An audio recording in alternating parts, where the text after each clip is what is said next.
कांता बहन की दो बहुएं थी, बड़ी कल्पना और छोटी प्रिया। कल्पना का जैसा नाम वैसा ही काम।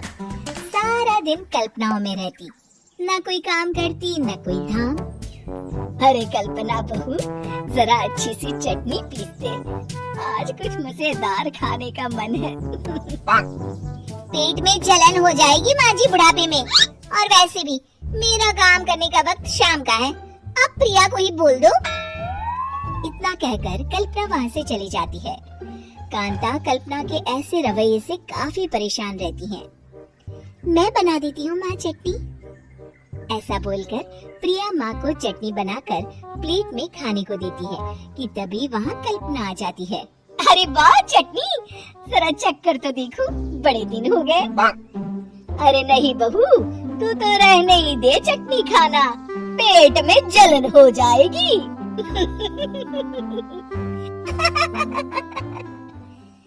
इतना कहकर कांता और प्रिया दोनों हंसने लगते हैं। कल्पना सारा दिन या तो मोबाइल में YouTube देखती या फिर सोती रहती। उसका कमरा भी बिखरा और गंदा रहता। एक दिन कल्पना का पति अशोक उससे कहता है, अरे कल्पना, जानवर भी उस जगह को साफ कर लेता है जहाँ वो बैठता है, तुम तो इंसान हो, कैसे इतने गंदे कमरे में रह लेती हो? देखो सारा सामान यहाँ वहाँ बिखरा पड़ा है।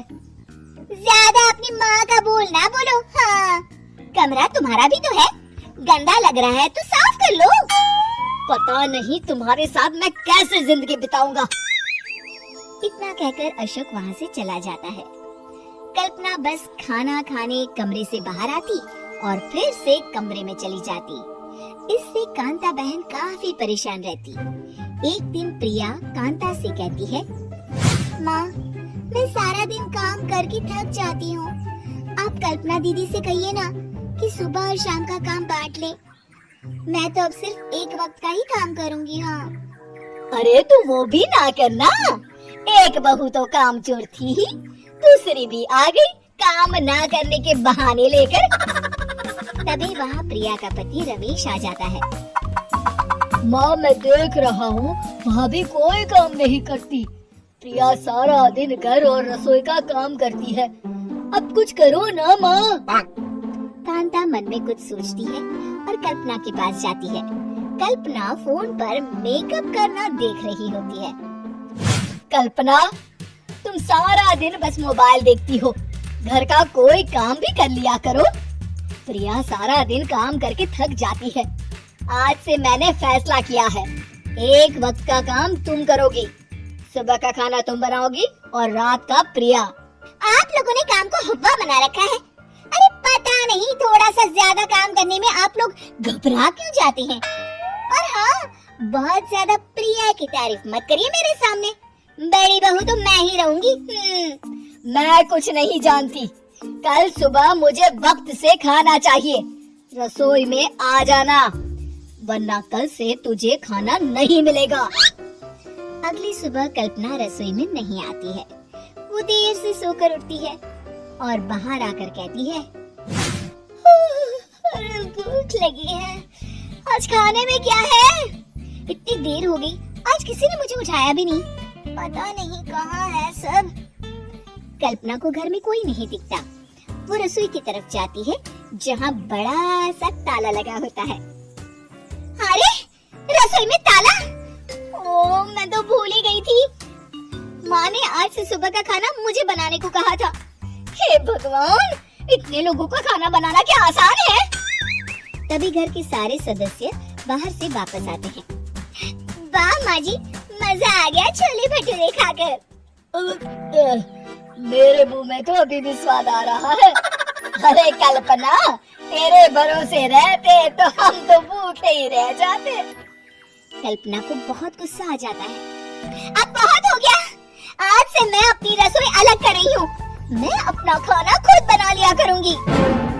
कल्पना अपनी रसोई अलग कर लेती है, पर आए दिन उसका देर से उठना और काम न करने की आदत से वो भूखी ही रह जाती थी। उसी के सामने घर के लोग अच्छे अच्छे पकवान खाते और कामचोर कल्पना को जैसे तैसे ही खाना बनाकर खाना पड़ता। पर एक दिन तो हद ही हो गई। माँ, दीदी आज सुबह से कमरे से बाहर नहीं निकली, हमें जाकर देखना चाहिए। सो रही होगी कामचोर कहीं की। पर तुम कहती हो तो चलो देख लेते हैं उसे। कल्पना कमरे में पेट पकड़कर बैठी होती है।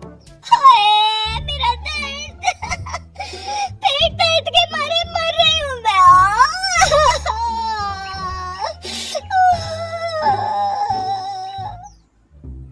अरे दीदी क्या हुआ? पेट में दर्द क्यों हो रहा है? डॉक्टर को दिखाया आपने? माँ। कल्पना खड़ी होती है और माँ जी के पास आती है।